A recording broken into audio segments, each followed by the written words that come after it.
Welcome to the Real Review 3000. I am Shaun Stackhouse. I'm joined by Chris Knight, Kiri Howard, and the Chad for the Secret of the Sword watch party.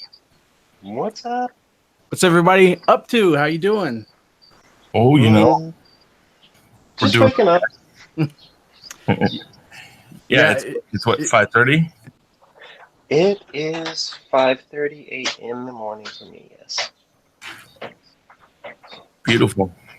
But this is worth waking up early for. Yes. Oopsie. Whoops. Oopsie? Oopsie. Huh? What do you mean, oopsie?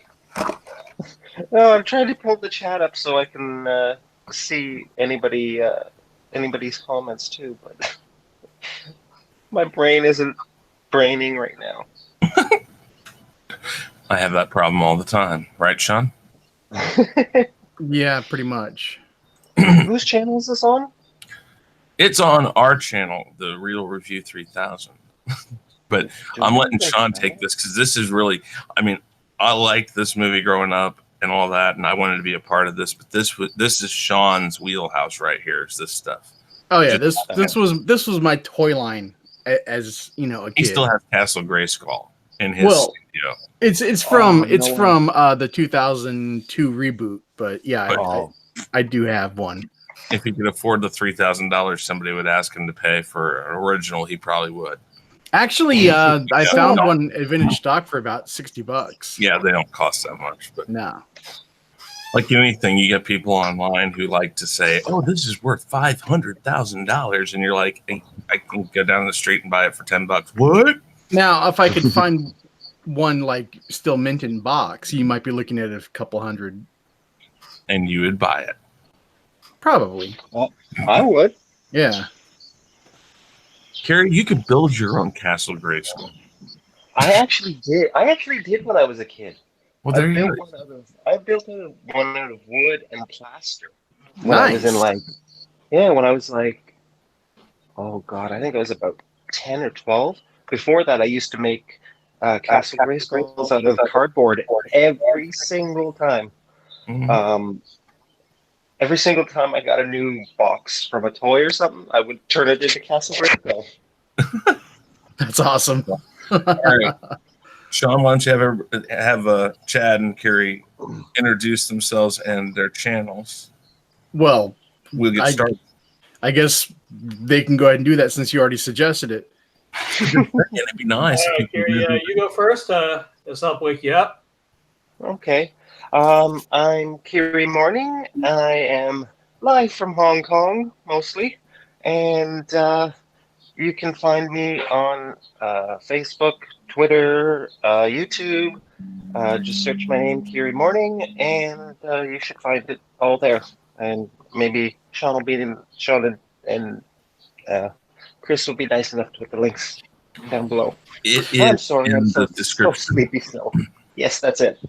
I'm so I do believe it's down in the description, though. Yes. Oh, okay. I was smart enough to do that. Yes, along with the link to the one on the official He-Man website, if anybody wants to watch along. Yep. So, if you guys are ready, we can get the ball. Wait. Oh yeah, Chad. And I'm sorry. I apologize for my compadre over there.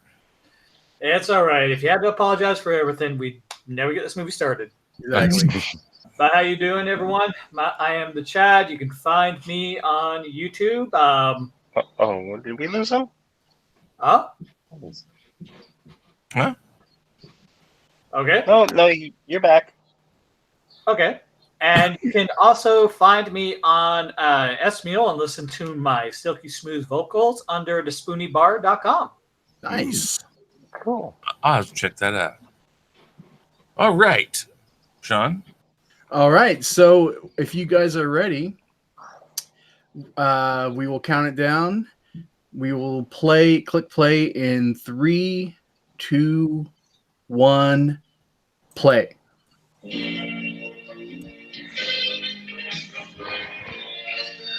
There's that classic filmation. Yeah. Yep. You sure you wouldn't get copyrighted with having this on the video? Oh, it's not on the video. Or what it? Oh, the audio. Oh, Is that coming from you, Chris? no. I think it's coming from me because I'm on 2 separate devices. Okay. Oh, I'm not sure how to mute it either. Maybe I can do It's that every once in a while. If you can hear it a little bit, or turn it down a little bit, that's fine. Hmm. If it bleeds And through a I'll little bit, I don't think they can, as long as we're talking. And I'll just mute myself when I'm not talking. That way, it's not the full thing.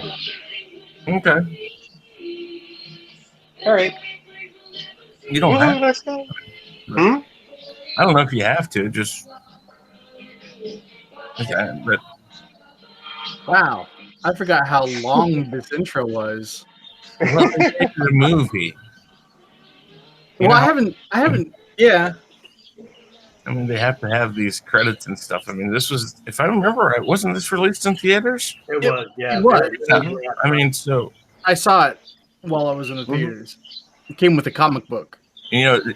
people don't remember this about animation lots of times, but they have like 3 or 4 directors because they would take the only way you could get this done in any normal amount of time was to have directors of certain parts of the movie.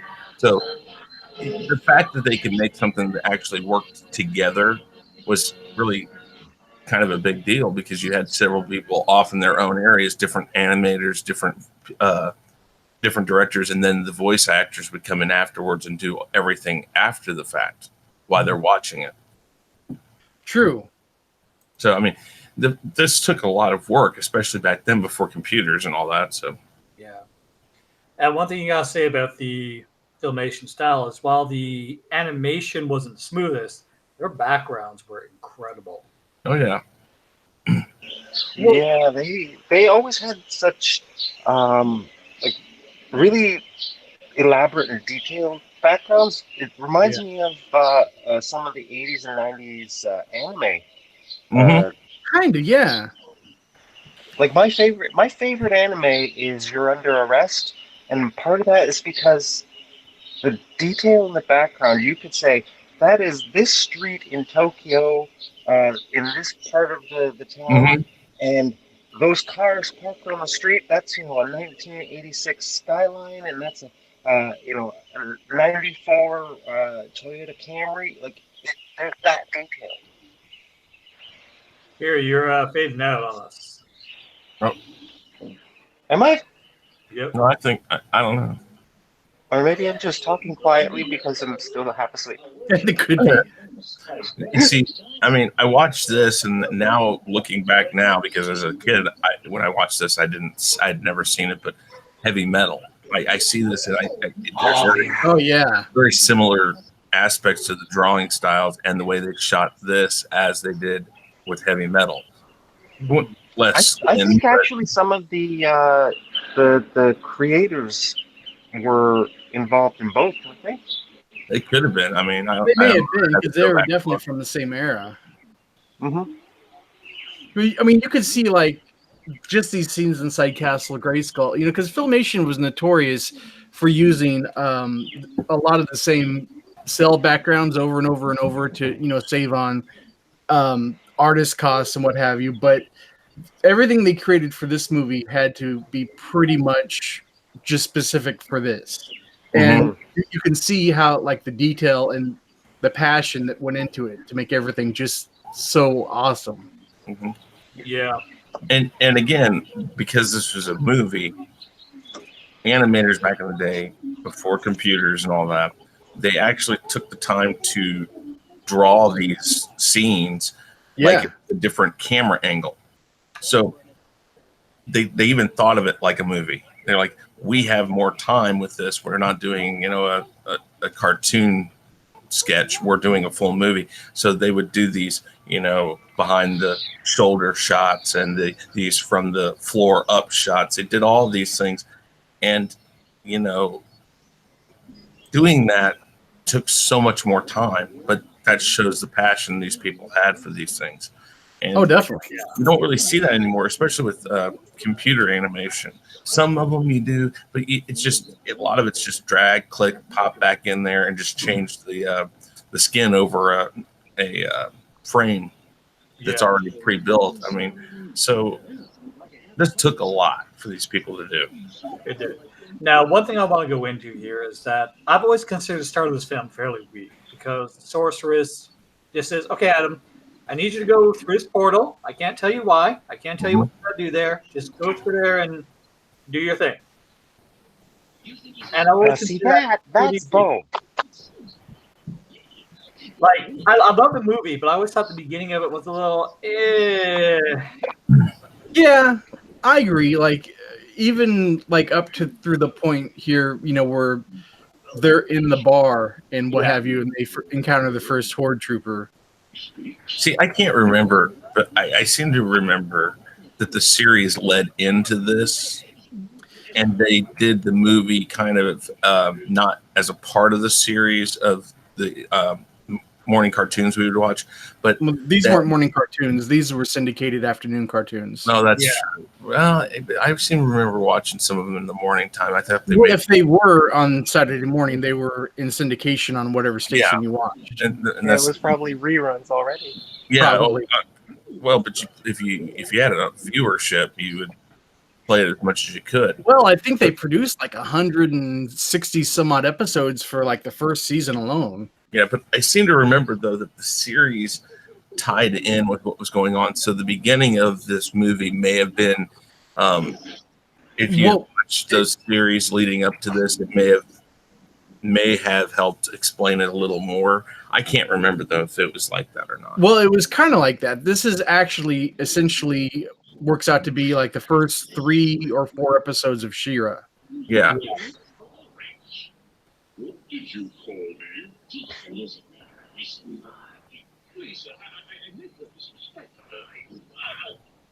He calls him a wretch and then says, "I didn't mean any disrespect."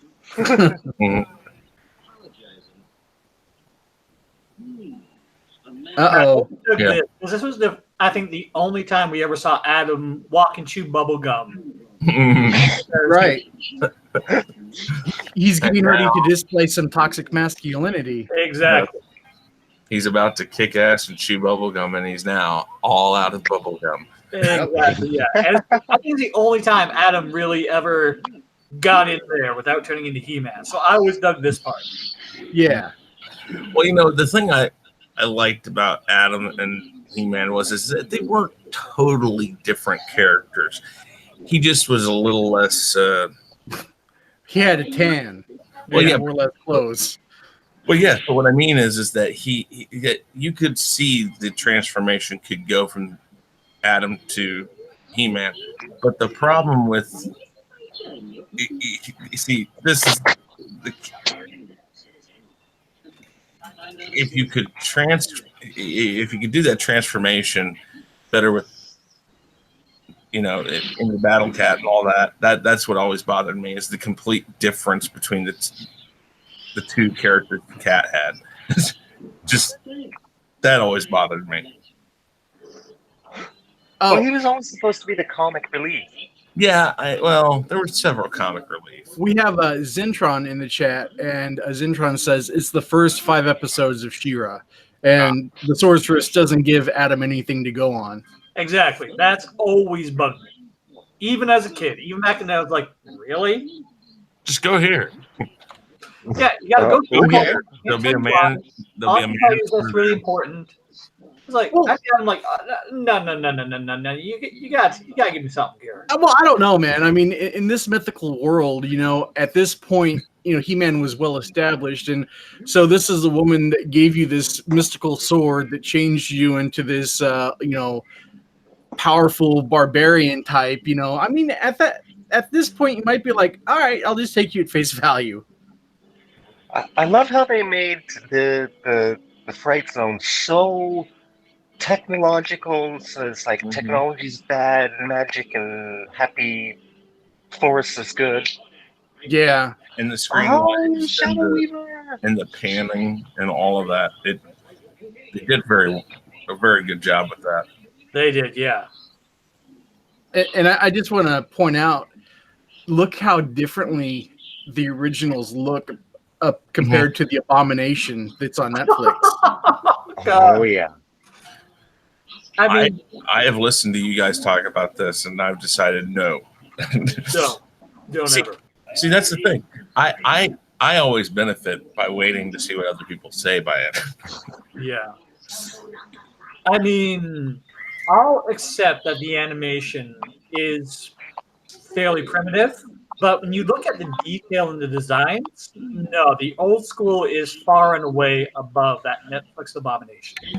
Well, I don't know what they're trying to do with animation now. It's like they're regressing, you know?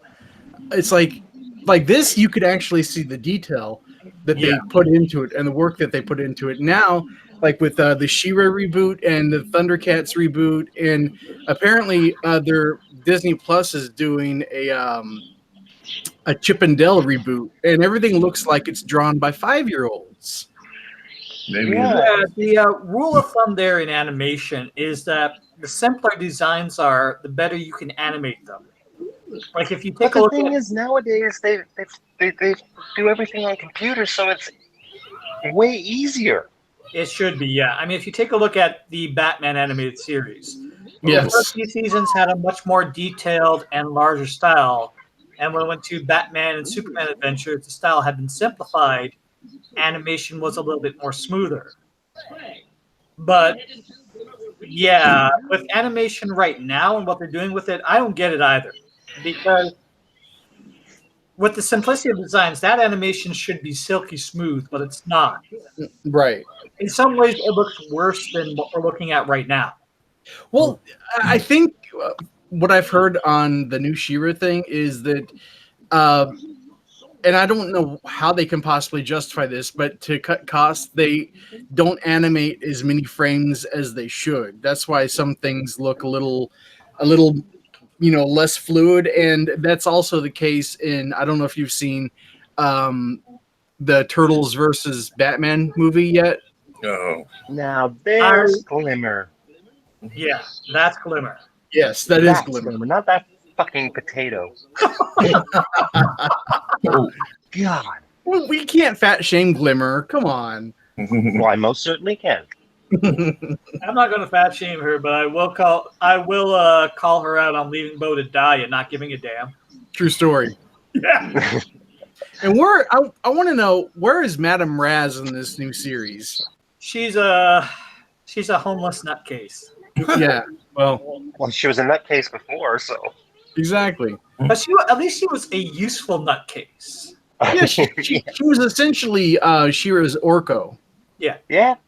She was the eccentric aunt. Exactly. You brought up Batman, the animated series. I think that's like the gold standard for animation across the board. Yeah, I don't think it gets any better than that.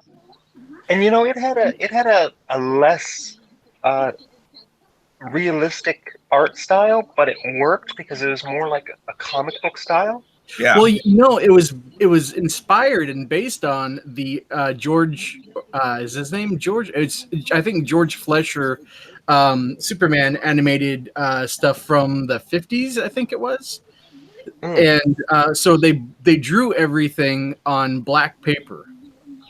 Dark Deco. Yeah, That's what they called it. and that's what gave it that epic look. Yeah, and it was fantastic. Yeah. And when they changed the design for the new Batman adventures for the second season, I mean, it was still good, but it didn't look quite as good as the original season, in my opinion. They were able to make more fluid animation, but I agree. Some of the designs that changes were, especially the Joker. Yeah, I did not care for the Joker's redesign at all. That was pretty sad. Which one was this? Batman animated series. The original one? I thought the Joker looked great in that. Yeah, well, there was a design change from the first season and the second season. Yeah. Oh, okay. And I some of those don't redesigns, like the Riddler, looked terrible. The Joker was pretty bad as well. There she is. Badass Here's Etheria. Adora. Yep. She's such a bitch right now. It's great. Yeah. And Bo. I mean, this is Bo, not whatever Like I that. said, not that little soy boy. Exactly. Yeah, not Captain Useless. I mean, this Bo can create fireworks. What can the other one do? Nothing. And see, look at Glimmer being useful. Mm-hmm. The new Glimmer doesn't do anything. No, she doesn't. I forget his name, but I love that guy. The Man, bug eyes. Oh yeah, Yes. Yeah. and that's Catra. That is Catra, not this. Oh, Yeah, not 12-year-old lesbian jailbait.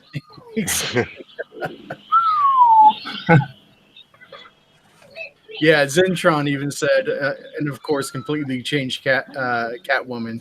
So for the Batman animated series, they totally did that. Yeah, Catwoman's redesign I didn't mind as much, but still it was not as cool. They were smart enough to keep Harley Quinn the same though. Yeah, but even with the redesigns, it still was better than anything that we really have today, in my opinion. I agree. Ooh, I just got goosebumps. Yeah, Go.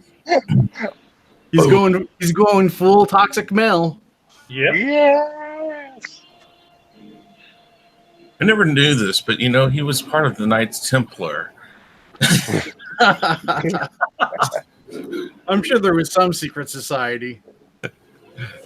Well, yeah, by the power of Greyskull, Of course.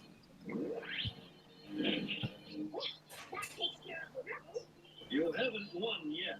I suggest you let my friend go. Now, he had to mount Battle Cat just to make his entrance. Yeah.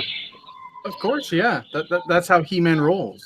It's Yeah. like Magnum PI with a Ferrari. A man needs his ride. Right. And that was it. It's like, yeah, okay, Cash. Yeah, I'm real impressed. Hey, Battlecat, go say hi. Oh, stop that muscle man. It's not very ladylike. Of course, you're not much of a lady anyway. Oh, I think he just assumed her gender. See, Gotta here's love the thing. He throws her, and nowadays people would just throw a fit about that. They Oh my would, God! yeah. look at her.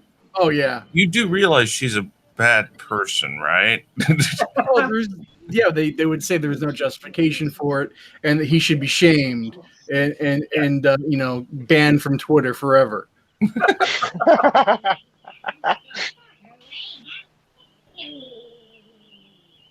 I never looked at this in like what is what is PC and what is non-PC, but it is so far. I mean, I would think a lot of this would trigger a lot of this outrage culture of today. Oh, God. If you look at it, you got a witch that's, she's not Like he just threw right a sword there. at his own she's sister. not all there. Yeah, but I'm just saying the way that it works out. You got representation in ways that people wouldn't like it. And God forbid the fact that they all wear skimpy outfits compared to what a lot of people do these days. It's like, you can't do that. The fight is over, young lady. And he's pointing a sword at a woman, but Yeah, And it starts to glow, so Yeah. that might be code for something. look at what she is. You're the one I came to find. Yeah, Zentron brings up a great point. Says which they keep for the honor of Greyskull line in the new Fakra, but never explain it to the audience, nor do any of the characters question what it means. exactly. They've never, to my knowledge, they've not even mentioned Eternia, where Greyskull is. I think Yeah. Eternia. I think I remember hearing Eternia get mentioned once or twice, but yeah, Really, I don't. I only made it to the second episode, so Well, yeah. that's all I could stomach. Even if you watch it all, it's very, very forgettable, especially if you're a fan of the original. Just be thankful you stopped before Princess Prom. Ugh. Hmm? The Princess Prom episode. That's where... Oh, God, you kidding me? No. Oh, You... Do they all go together? It's where we get the episode of Adora and Catra dancing, and Catra dipping Adora and wedging her thigh up into her crotch. Yeah. seriously? I knew something like that What? was coming. I'm not even joking. What was that? Wait, no, you have to repeat that. Basically, they are dancing, and you can find this image online where Catra dips Adora. They're soul gazing into each other's eyes, and Adora's hip goes up into Catra's crotch. I'm not even joking. Well, you know, because, 12 years old. because representation. Right. Did I mention they're 12 years old? Yeah, but representation doesn't know any bounds, right? I mean, they're trying to get this what do they call it, maps into the LGBT community now. Oh, Oh yeah, I was absolutely disgusted when I heard that. Minor attracted people. Fuck you, they're pedophiles. And they should be Really? in prison. Yeah. That is insane. Do you guys know the YouTuber Shoe on Head? No. Search her. She did a really good video about it a while ago, and she just went to town. I think she probably says it all. Like minor attracted persons, and some of the LGBT community are trying to actually legitimize this. Well, Welcome, Tyler. First. be a thing. And they don't want people to discriminate because it's a legitimate sexuality. No, it's a fucking crime. Exactly. Yes, I agree. In basically every civilized country in the world, it's a crime. Yes. You guys have heard of NAMBLA, right? Yes. There's a very old Dennis Miller joke where he says they should change what NAMBLA stands for. Now all my balls lack attachments. mm-hmm. I love how his readout says "die, die." Well, it's just telling you the setting that it's on right now. You know, Yeah. it's like phaser set to stun. In this case, laser set to die. Zentron love says it's this basically whole- being used as queer baiting. Yeah. Well, because nowadays they don't want anybody to be straight. It's almost like they're trying to, breed us out of existence or something. Yeah. Like the entire human race. Everything is cool except being straight and male. Well, you Right. see, we were talking about that on Mary Mayhem's channel. What was it, Thursday night, Shaun? Yeah, I think it was. And that's what he said. It's like they were talking about we were talking about the straight pride parade they're trying to do, and we all agree. Oh, look at that. Did you just see that? Bo, who got his energy drained too, helped Glimmer to ride Battle Cat instead of just taking it himself. But, nowadays, if you did that, oh, I'm a woman, I don't need your help. Yeah, that was actually chivalry, Yeah, Yeah. exactly. Well- Which, in my book, in any age, is a damn good thing. Agreed. Mhm. You open a door for a woman these days. They might give you that look of like, what? I don't need you to do that. My mom taught me to do that. Yeah, mine too. My mother. Ditto. I'm an only child. Sean's an only child. Our mothers taught us, if you want to treat a woman right, you do these things. Well, nowadays that script's totally flipped. It's like, why? I say if someone wants to be that way, let them. But Oh, yeah. it's not going. It shouldn't stop you from doing what you feel is right. Exactly. I mean, if you're not hurting anybody, by doing that, then what's the problem? There isn't one. And anyone who Mama makes it one, just ignore Battle it. Cat just got owned. Yeah, I did. But Bo saves it with an arrow. Yep. Yeah. If that was this new Fakra, that Bo would have tripped and fallen before he got that arrow off. Bo would have been sacrificed already. Yeah. Oops.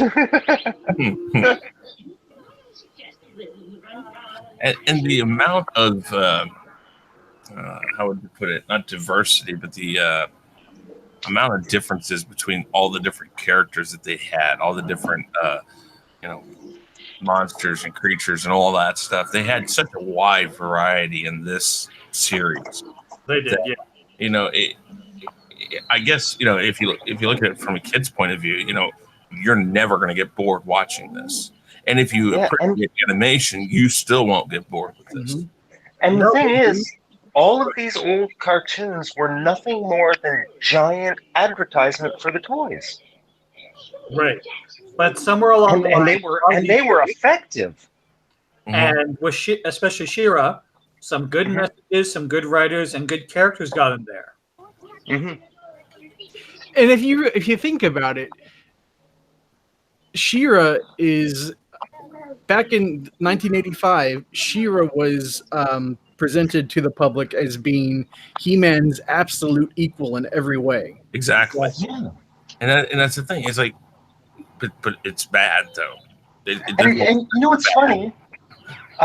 Kathleen Kennedy's turning around saying that girls couldn't identify with Luke Skywalker, and now we all of a sudden we have to have representation, blah blah blah. That's exactly what She-Ra was. It was the girls' answer to He-Man because it was so hugely popular. So they created this, like you said, exactly equal. You're absolutely right. When I went and bought the She-Ra figure as a kid, I had to go into the girls' toy aisle. That's back when they had girl toy aisles and boy toy aisles, because she was the Princess of Power toy line was like listed next to Barbie. Mm-hmm. And you see, you're right, Kiri. But with Kathleen Kennedy saying that, obviously she never watched the original trilogy of Star Wars because it was constantly Princess Leia showing up Luke and showing up Han by, being the smarter of all of them. Her character was so strong that they didn't need more than one female character. She had it all. Right. Oh, absolutely. She defended herself.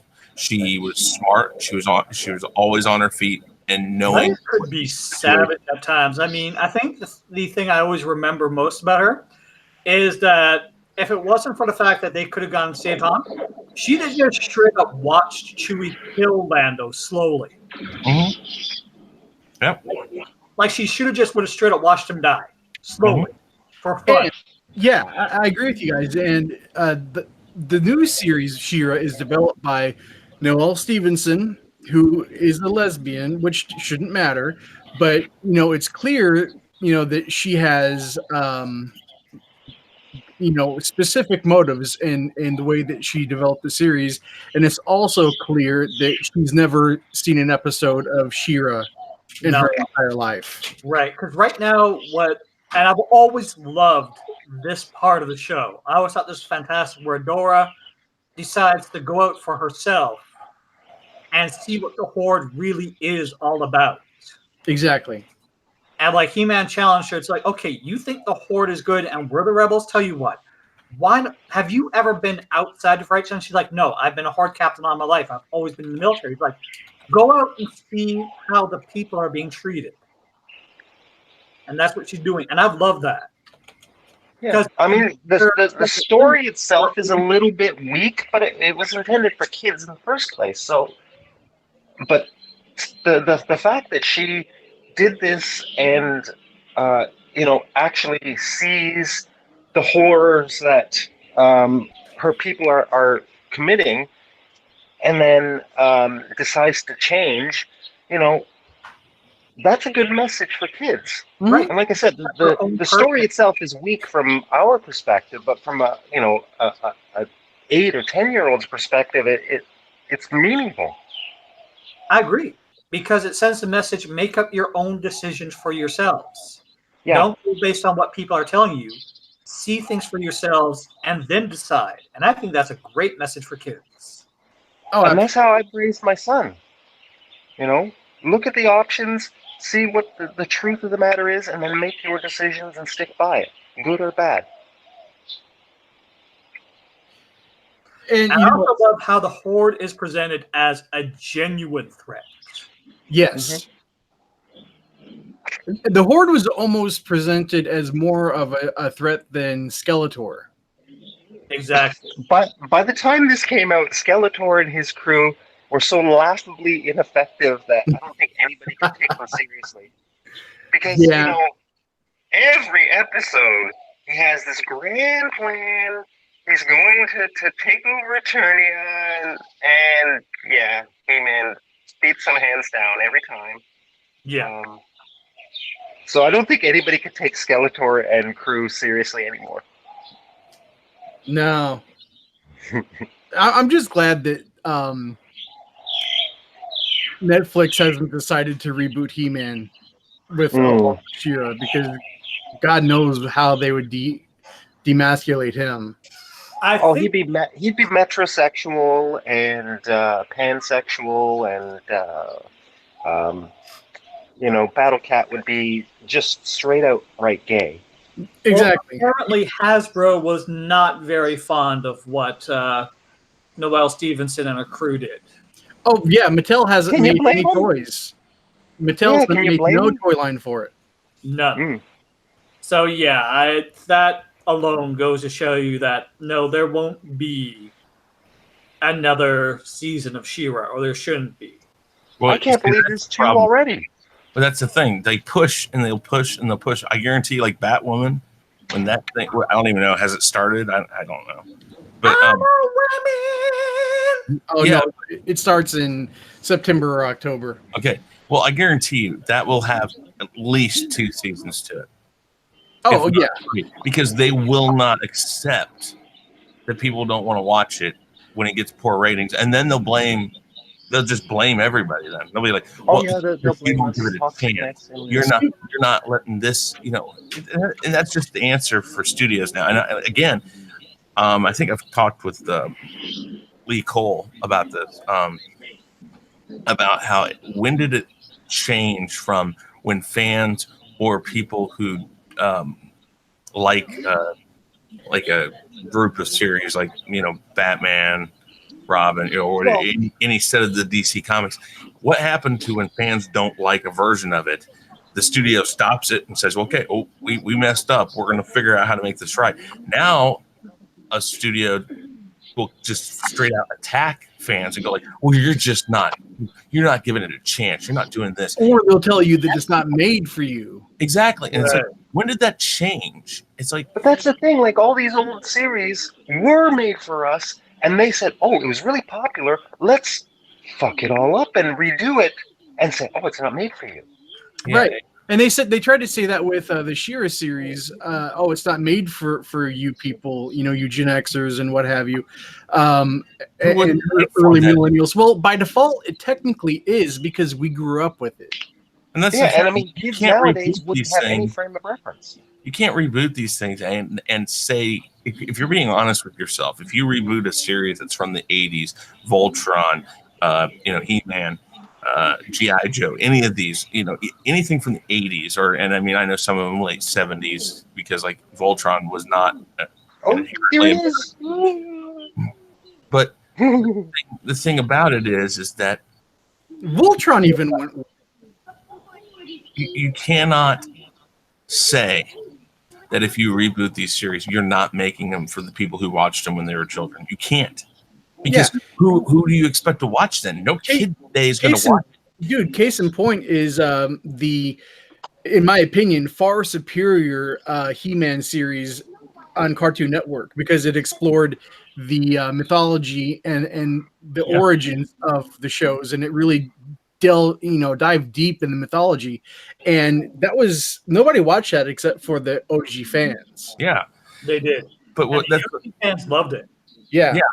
And that's what I'm saying is that if I'm going to reboot a series that's from that time frame, I have to hope that the original people who watched it are going to watch it again, because you're not going to find a 12-year-old kid that's going to watch these things unless her parents or his parents were into it, because that's how you get kids into it. And I'm sorry, I mean, I used to watch cartoons with my kids, so if it didn't appeal to me as an adult, my kids probably would have never watched it. Yeah. And that's, well, I mean, that's how my son got into Star Wars. You know, his very first toys were teddy bears dressed up as Darth Vader and Obi-Wan Kenobi. You know, I raised him on Star Wars. And then when we saw The Last Jedi, he was just like, that sucked. At 7 or 8 years old.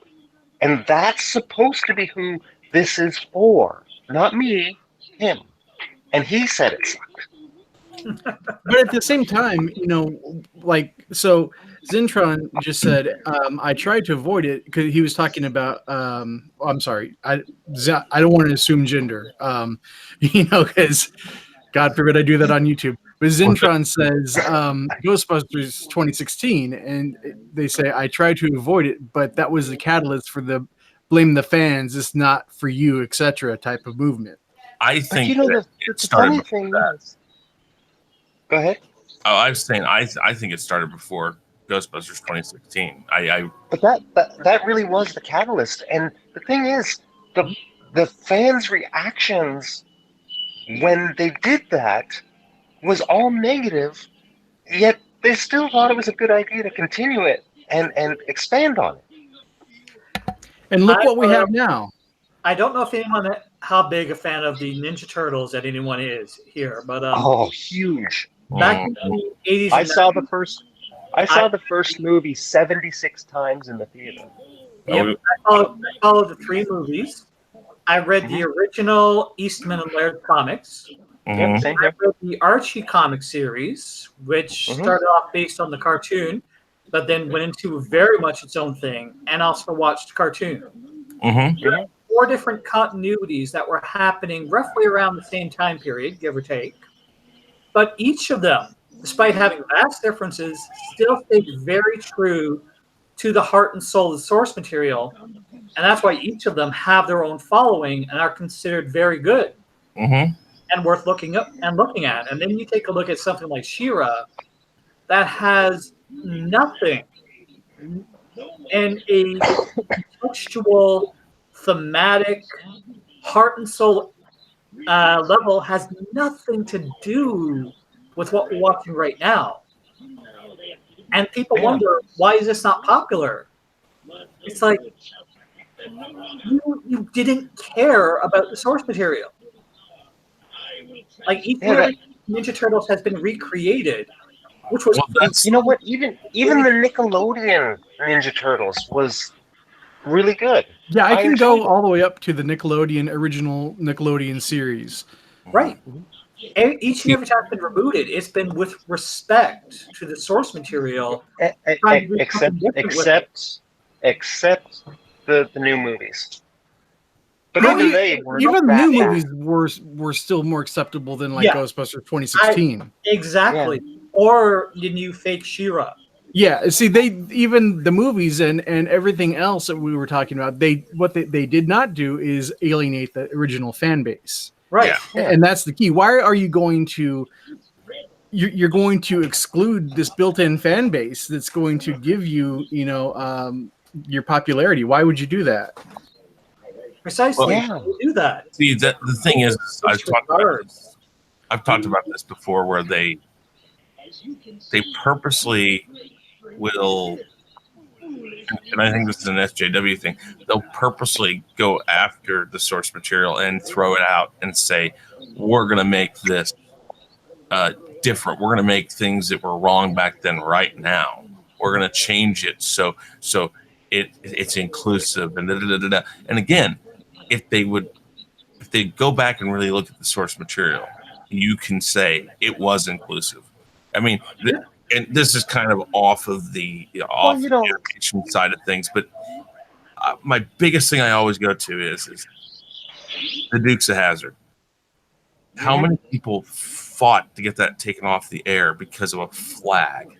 And then if you really had ever watched it, you knew they had tons of friends who were black, who were lower class, upper class. It was, and Daisy Duke was, she was kick ass. She took care of herself. But the only person that ever was worried about Daisy was Uncle Jesse. Right. And he was worried about everybody. Well, yeah, and that's the thing. But the thing is people were so wanting to get that show off of the air because of a flag. And it's like, you don't watch it. You don't know what you're talking about. And so that's why I kind of said the 2016 thing with the Ghostbusters, it's happened before that. But I agree with the fact that 2016, you had such a backlash from the actresses and the writers, and it really soured everything up. You know what? Just admit, okay, well, obviously we didn't approach this the proper way. They could have said something a lot better. They could have said, we thought we were making a good product, and obviously it wasn't for everybody because maybe we didn't follow suit with the original source material as well as we should have. But it started with the trailer. They were attacking fans over the freaking trailer. The movie hadn't even come out yet, and they were already attacking the fans, calling them racist and misogynist because of the trailer. No, it was just a really shitty trailer. I actually watched the movie, and it was just... It wasn't horrible. it wasn't horrible, was it? It wasn't the worst good. thing I've ever seen. No, it definitely wasn't good, and it definitely wasn't up to the standards of the original Ghostbusters, but it was somewhat watchable. I would uphold that the Michael Bay Transformers movies are more respectful to the source material than stuff like Ghostbuster 2016 are. Sure. The only and thing that's saying a lot. I know, because that was like robot overload. There was really no story. From the modern comics, characters like Drift and characters like the Fallen or the Knights of Cybertron are comic-specific characters happening in fairly modern stories. Mm-hmm. So Michael Bay is literally having people look at Transformers more as it's happening and says, okay, we'll take this element to get the fans in or get the fans involved. Like, regardless of how bad a filmmaker he is, he's at least paying some attention to what the fans might want. Yeah. So within reason. He hasn't done anything to the characters per se that oh my God, he's invading her personal space. I want to bring something up here, is that I want to point out that when He-Man gets, and this isn't spoilers because come on, this is 1985, but when He-Man is captured and Adora becomes She-Ra, she actually rescues him. Yeah. Well, you look at these shows here, she's a captain in her military. Shadow Weaver's like the second in command of the Horde. Catra, and then you've got Glimmer and Castaspella and all that. You already had strong women all over the freaking place. They were ahead of the curve on this concept back in 1985. They even had it in He-Man with Teela. Yeah. Yeah. I don't get how they can say Netflix Adora is cooler than 85 Adora. No, definitely not. Adora was like top tier military and didn't need anyone to help her out. Like, she was able to take care of her own business and kicked ass on her own. And this Adora was not this androgynous looking character. What is it? You could tell that there were clear like curves and things that you can tell that Adora and She-Ra is a female. Yeah. Oh, yeah. But that's race. That's sexist. I mean, I guess. Well, right there. I mean, no, not what you're saying. I'm saying the way they were drawn back then, that was sexist because it's not sexist. It's biology. Men and women are different. But that's the thing. We're trying to make everything gray, everything singular, everything's just fits in this box. And that goes back to what I was saying about, it seems like they're trying to breed us out of existence by making everybody gender fluid and gender neutral and, It's ridiculous. You know, whatever people want to do, that's cool, you know, but don't force what you do onto other people. Exactly. If anything, Netflix She-Ra is much more derogatory to women because when Adora transforms, she loses all femininity. Mhm. Like, I'm sorry, that's a guy in a dress. When modern She-Ra is a guy in a dress. I'm sorry. Mhm. Get offended, but that's a guy in a dress. All right. The point could be argued for sure. No, that's a guy in a dress. I'm sorry. There's no argument. That's a guy. Zentron brings up a good point. They say the recent Dark Phoenix flop, the writer-director has accepted all responsibility for its failure. Good to know there's someone who can be professional. Well, that's the Sweet. Yeah. thing. It used to be that you just say, okay, and I'm sorry, we're going to, and that was it. If the fans said it was a bad movie, it was a bad movie and it flopped, and that was it. If the critics Because they realized that it was bad, they realized that the fans are the ones paying their rent.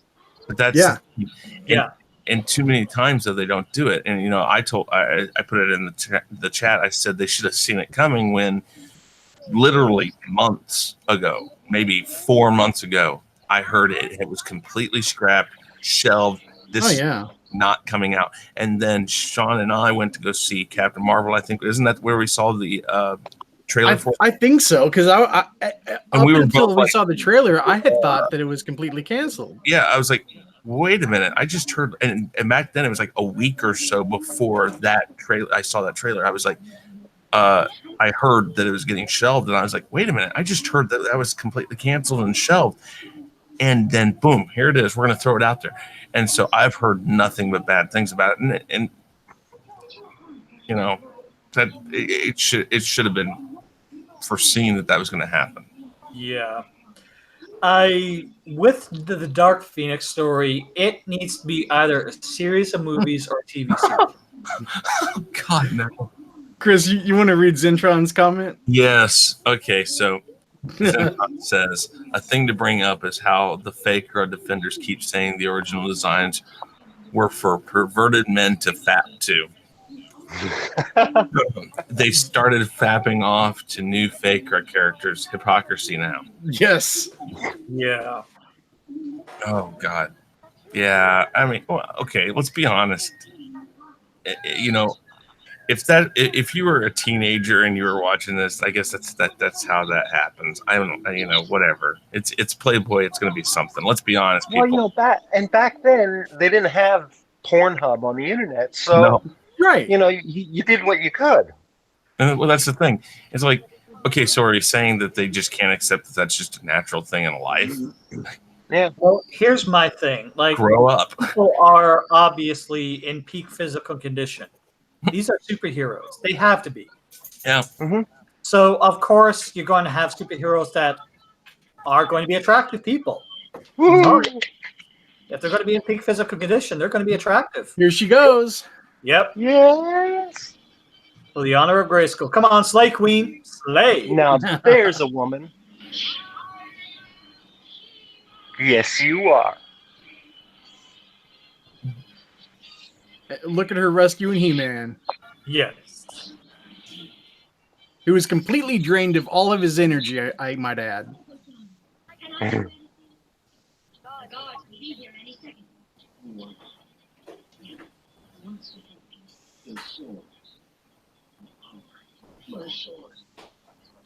See, like he's completely out of it. Mm-hmm. Yep. I like how she leans him against the wall like he weighs nothing. Well, he's gonna be like 300 pounds a hunk. Yeah, but I think that just goes to the. I think that just goes to the point where they're just showing how equal they are. Yeah. And she can do it all in heels. Yes, she can. Slay queen. Zentron Shaun wants you to know that he is male, by the way. Okay. That's cool. So no longer need to assume. We know.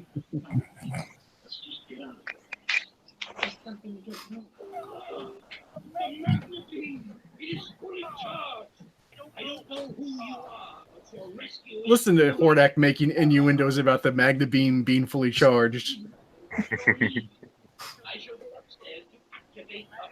Oh. What's a magna beam? I'll take care of that. You go on the lookout. Look at that cooperation. Holy What? shit! I think we need to stop this movie. We're going a little too far down the rabbit hole now. Cooperation. I know. Oh my God, we can't have this. This is not a blob that you can form into a single piece of mold that represents everything. A male and female of equal power working together for the greater cause. Come on, that's just lunacy. Mm-hmm. And it even has rainbow unicorns. Mm-hmm. It does. You guys are going to have this is taking too long. Hordak said he was going upstairs. I can take a shortcut. And he jumps right through the ceiling. Mm-hmm. Not good enough. I'm activating the magnet. Tyler Preston says, feminist number 248. You grown ass only hate the She-Ra reboot is because she doesn't have big breasts. Well, yeah, duh. Exactly. Yeah. Because She-Ra has breasts. That is not She-Ra. And they weren't huge, but you could No. tell they were there. Yeah, I would say she's a solid C cup. Yeah. Listen, I grew up with Elvira. Yes. Now there's some big breasts. Yes. And she was not afraid to let you see them. Oh no, Yeah. she's not. That was like her signature. Yeah, but that's what I'm saying. It's like, what happened? Okay, God, I don't know if I should tell this story. Nah, I'll tell you guys after the fact because it does broach on the YouTube rules quite possibly. So we won't talk about it on the stream. But it is that whole thing of what happened to just having a little bit of giveaway, leeway on letting some stuff go without being offended by it. It's like, come on. Well, I mean, I said it before in one of the chats, I think, when men are not even allowed to be attracted to women, like, how do they expect the species to keep going if men are terrified to approach women and women are taught to hate men from the get-go? So they always stay separate. The SJW scientists are probably looking for a way to make the species spawn asexually. Scientists? Are you kidding me? They don't have enough brain cells to work together. Hey, listen, do you think that's going to stop an SJW? I'm a scientist. I'm going to do that. And they're probably coming up with, like, I don't know, goop and stuff going like. An SJW scientist is homeopathy. Dilute it as much as possible until there's nothing of the original left, and there you go, magic. They don't believe in magic. Magic is sorcery, and that's bad too. Oh no, you can't shame the magic people. You have to. Everybody is equal. No, they're not. Because look, if you can't accept that women have breasts and you can't accept that men have bigger muscles sometimes and things like that, if you can't accept that some things like this back in the 80s where there was actual equality and stuff, if you can't accept that, then no, you are not for equality. You are for the exact opposite, and that is always the case with an SJW. They will go down this one road until you bring up such a great point that they're like, well, you're taking it wrong, and this is what I really meant. And then it changes, and it becomes a left turn instead of the right turn. And then when the left turn doesn't work anymore, you go straight up or down or sideways. Moving the goalposts. Chris, read Zentron's new comment. It goes along with what you're kind of saying.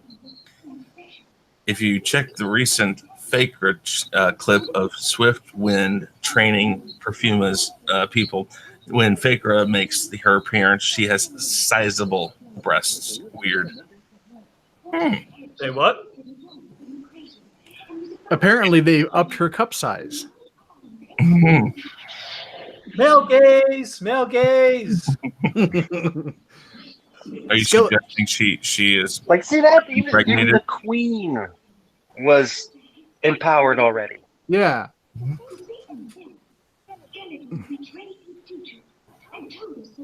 Look at Skeletor punking out already.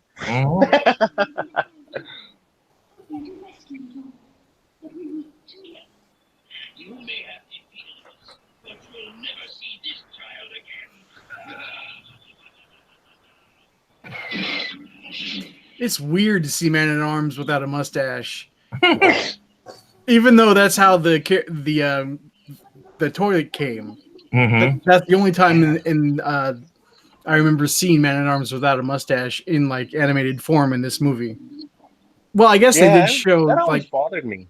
Yeah. I think the first string of mini comics where He-Man was originally an actual barbarian actually had Man-at-Arms without a mustache as well. Oh, the original ones that came with the original toys before the cartoon came out? Yeah. I remember that kind of confusing me as a kid because I got these toys when the toys came in, I think in like 81, 82, and this was like maybe a year or so afterwards. And so there were still a lot of the original first wave of toy lines left. So when this show was on the air, we were getting the toys that had the original mini comics of the barbarian stuff in it. And I was like, wait, this doesn't really line up with what I'm seeing on TV. What's going on? But man, I wish I still had those mini comics. See, I had already been following this. stuff like the Star Wars Marvel comics, the G.I. Joe comics, the Transformers comics. And so I was used to sort of a continuity disconnect between comics and shows and such. Yeah, but there was a big disconnect between the original mini comics and the Filmation TV series. And I actually liked the look and feel of the old mini comics. They were pretty intense.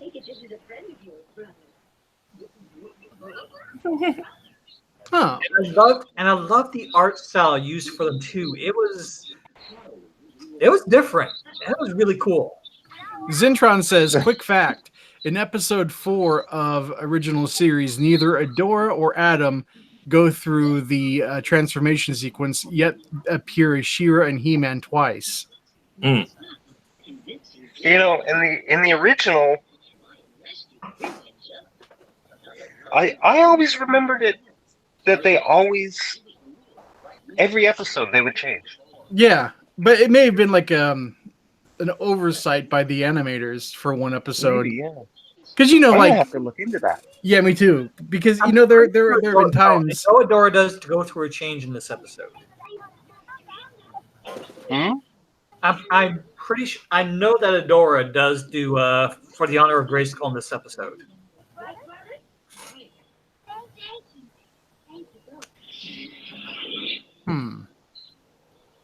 Look at the depth in that back.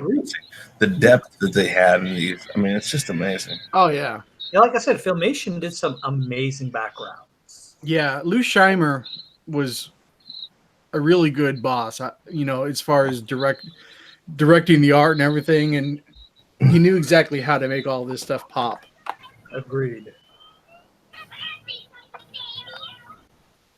And I have to say, even though, so in 1984, the Ghostbusters movie came out, and then 86, the real Ghostbusters came out in cartoon, and then I think the same year or the year afterwards, Filmation made a Ghostbusters series made off of the original live-action Ghostbusters, and as much as I didn't like the Filmation's Ghostbusters because it wasn't the Ghostbusters I grew up with, it was still better than the 2016 Ghostbusters. Oh, God, yeah.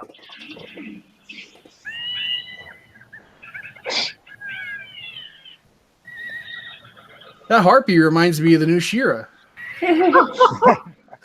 Ooh, some shade thrown there. And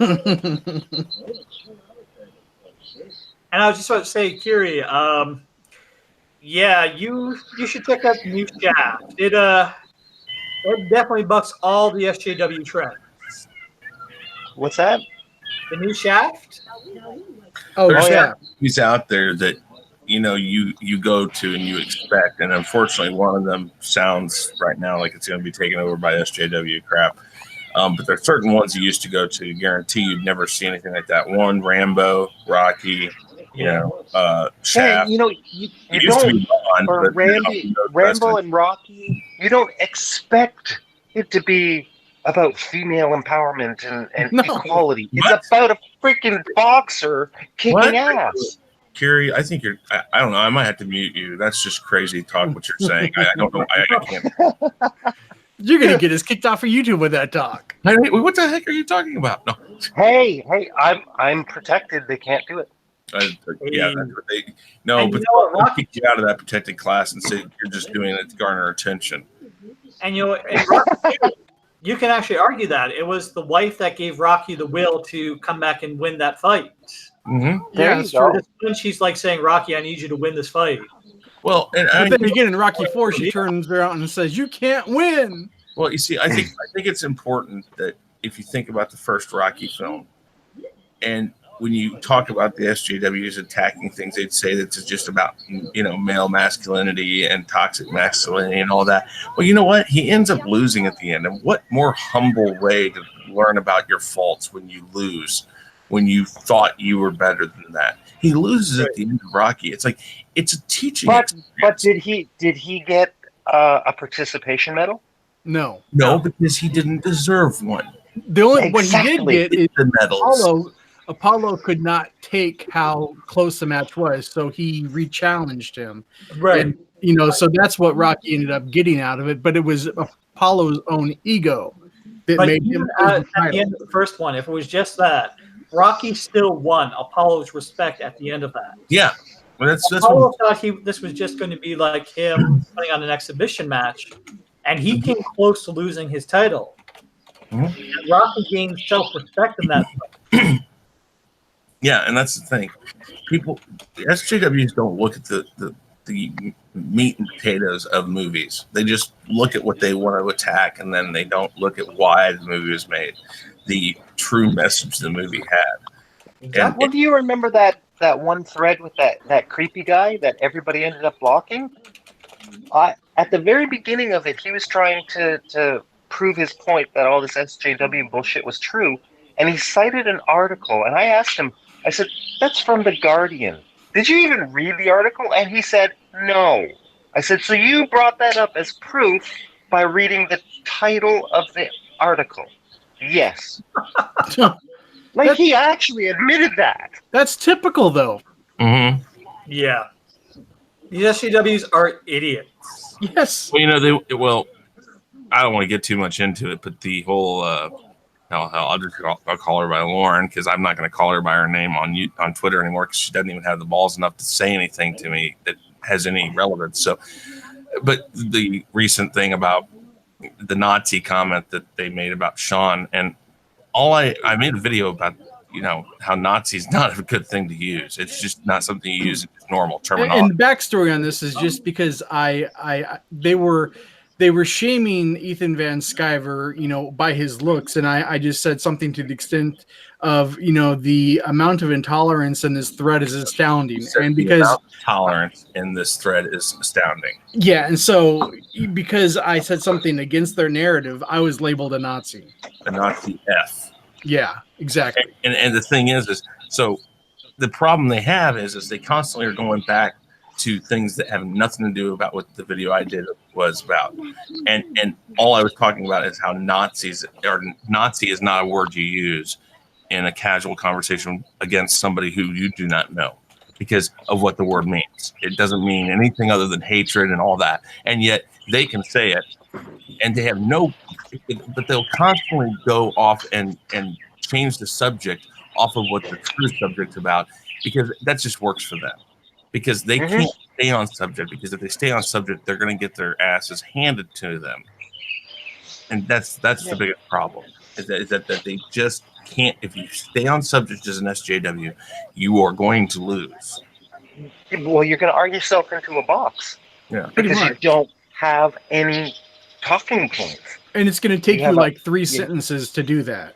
And you have like a finite script that your NPC overlords have written for you, and that's all you can say. Well, it's like flat earthers. They sound like flat earthers. And you know what? I'm not against anybody having their own opinions. If you want to believe in flat Earth, fine, do it. Don't expect me to just sit by the wayside and not bring up the articles that show this or the art, because if most of us do this when we're going in conversation with these SJWs, we bring up the talking points, we bring up the sources, we cite sources, we go here, we go there, read this, read that, and they'll just, as soon as you prove them wrong, like I said, if I tell them about the Dukes of Hazzard and why that was wrong, that they went after a flag, they're going to tell me, "Oh, you're a racist, you're this and that." I said, "No, watch the show. You'll find out that they weren't either." I don't know about you guys, but I found out that the Quartering released a video that the person we're talking about attacked them based on their view on Tifa from Final Fantasy VII at her cup size. Really? So I looked for that comment on YouTube, and in doing so, I found out that half their following has blocked me by this point, based on that discussion. I wish they'd block me. But I mean, it just goes to show how intolerant they really are. They can't stand to lose an argument. For sure. And I just if they don't want to lose an argument, they should actually present an argument. Well, that's why I brought that up in the video also, is that I said, okay, so I've never seen Ethan Van Sciver actually body shame anybody, but they're claiming that he did. Okay, so big. I kind of left that alone. I said, if he did, and I'm not saying he did, I said, if he did, then you guys are doing the same thing to him, so that doesn't make it right. Two wrongs don't make it right. And that's all I said about the subject. I left it at that. But the thing is they keep on going down that road, and they keep on saying it. And so I finally said, if you have proof, why didn't you put it in the thread? Why didn't you show people that? But they won't do that. You know why? Because to me, that says that there is no proof, and he hasn't. Yeah, exactly. And that's the problem. We gave them plenty of opportunities to present something too. That's all you have to do. And again, I've never talked with Ethan Van Sciver. I've watched some of the stuff. I know who he is, but I have his comic books. I've never seen him do that. I think they don't like the fact that he doesn't fall in line with what they want him to do in comic books, which is basically make it a blob walking around on a gray background. I mean, that's what they want comic books to be now. They don't want them to be about the source material. That's what we talked about. Source material is no longer relevant because it doesn't fit their agenda. And that's a horrible thing, because that's what made these things great, was the source material. And as long as you go off the source material, and as long as you honor the source material in all of these reboots and stuff, if you do that, you'll find out that they'll make so much more money. Absolutely, yeah. And I'm not saying that they should only be doing this for money. These people should have some want to actually do this because of the fan base. They should really want to make something that everybody wants to watch. Even if it is just about money, fine, but just honor the source material and you'll make it. Yeah. When did fan appreciation suddenly become something that, performers weren't interested in? As soon as started forcing agendas down our throat and we didn't like it, then we became wrong because we were intolerant. And it wasn't that we were intolerant. We tried to show the facts of the thing, especially with like Star Wars. Your agenda is you're giving somebody a female character everything right at the get-go, and she doesn't have to work for anything. Look at what Leia had to do. That's all we've said, and they don't like that. But they won't go back and realize that she had her own journey in the original Star Wars, and Amidala had her own journey in the prequels. I mean, exactly. And that's the thing. All we do is we present the evidence of why we don't like something, and then they want to jump on us and say that we're racist or that we're sexist or this or that. All we're saying is that. Well, you are, Chris. I'm not. They did. Dude, I got it from you, man. I got it from you. Don't lie. Tell them the truth out there. But it's funny. Sorry, Kiri. I've mentioned this before with Star Wars. personally have probably given Lucasfilm over $200,000 in revenue personally, and I'm not who they're going after. I'm not their target anymore. You know, over the last 40 years, probably $200,000 or $300,000 for one fan, and they just want to throw that aside times however many original fans there were, and they don't want our money. Mhm. As a business model, that's really stupid. No, I agree. And I Because was comparing who this to say Men in Black, where in a Twitter discussion earlier this week, a person was saying that, you know what, the Men in Black franchise has never been worthwhile beyond the first movie. And I had to say, you know what, if you go back and watch the Men in Black animated series, each and every single episode from that, almost each and every single episode would make an awesome movie. You have episodes like an alien bounty hunter. That's pretty much Clint Eastwood, who isn't a bad guy per se. He's just an anti-hero. And he often clashes with Men in Black when hunting alien criminals. That would make a good movie. Dude, Extreme Ghostbusters would have made a fantastic movie. I agree. You have ideas like off-planet operations and offices for Men in Black. Since they police aliens, they need offices off-planet. Right. That would make a fantastic idea for a movie. Yep. You have ideas like the very first Men in Black Agent Alpha, going rogue and harvesting alien body parts to make himself a god. That would make an amazing movie. You have so many ideas from the animated series that were all fantastic, and that animated series was fantastic. And the reason was they put it in people who loved the source material and wanted to expand on it. And all the movies that have come from since have just been sloppy seconds. And you know, it's the same with Star Wars. They had so much in the EU that they could use that already had a built-in fan base that had no visual representation. Like all the books, anyone, well, maybe not anyone, but almost any one of those novels could have been turned into a movie, and it would have been a million times better than this new sequel trilogy. Agreed. And it's nothing but arrogance. It's nothing but ignorance, arrogance, and stupidity.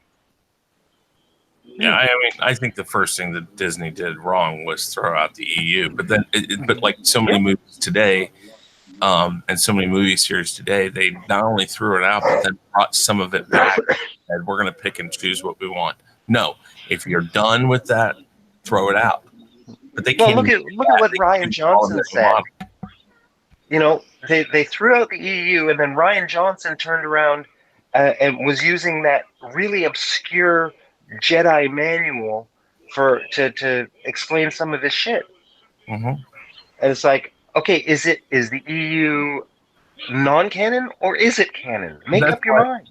Well, that's why, like I said, I don't mind The Last Jedi, and everybody knows that. So whatever. But the thing is I have so many tons of questions, and I keep on saying that the longer this goes, Episode 9 has so much to answer that if they can't answer it, it's going to kill this whole thing. And I'm not saying I don't for one second believe they're going to fix anything now. I don't think they can. And there's going to be so many problems with this movie. How you are going to try to suggestively tell us that you're fixing it. That the only thing they can really do is completely retcon episode 7 and 8 and start from scratch. Well, I think Shaun and I have talked about this in the past with the DCU. That I think I think honestly they should have scrapped every bit of Justice League and just started reshooting it to make continuity better, because there's so many problems with Justice League, and even with all the problems, it's not a horrid movie. There's a lot of things that they should have fixed, and they just pushed. I mean, the DCU is notorious for just saying, no, we're going to push through, we're going to push through, we're going to push through, when they should really look at what Marvel has done. Fun fact, Justice League 2 was actually supposed to have been released this past week. Oh, I did not know. Their Skeletor getting owned again.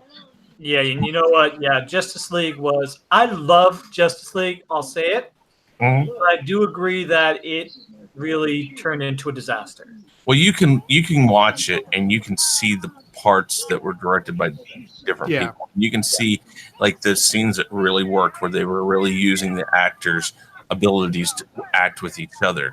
The scene where Jason Momoa is sitting on the lasso of truth. Yeah.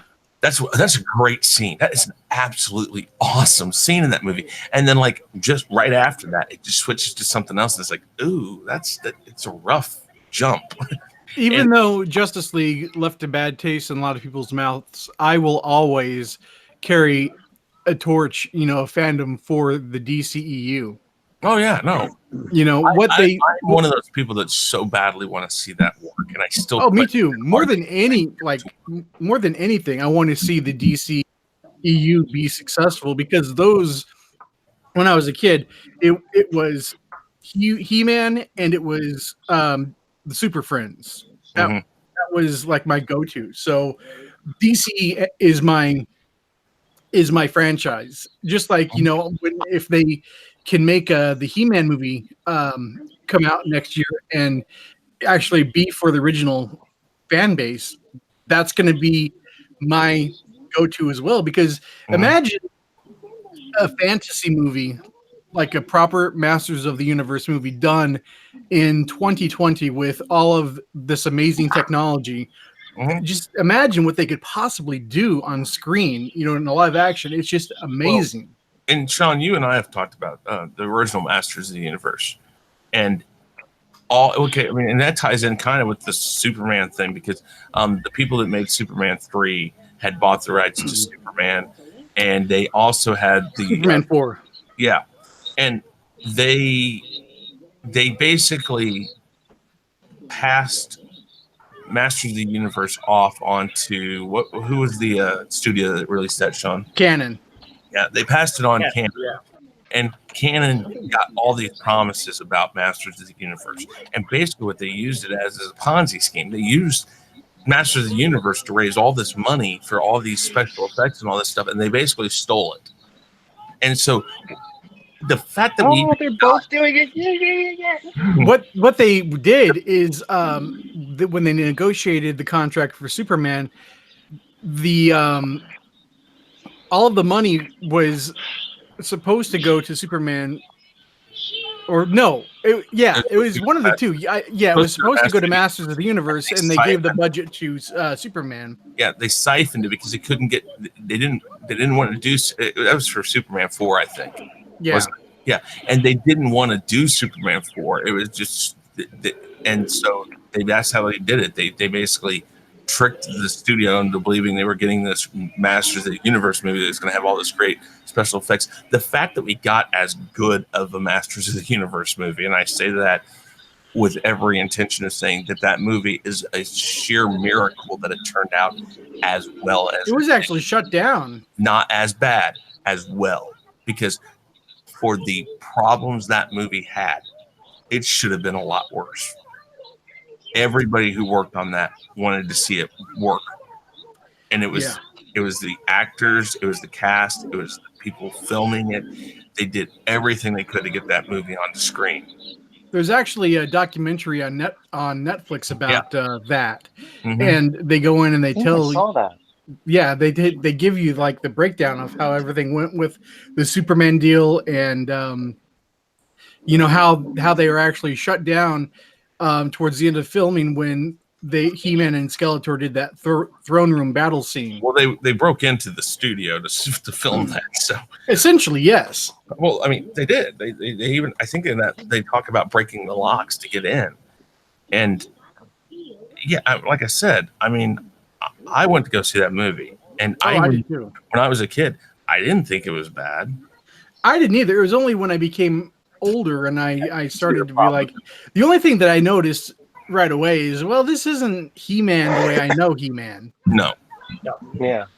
And I have all the hope in the world for the new one. I really do. But it's like the new Batman with Robert Pattinson.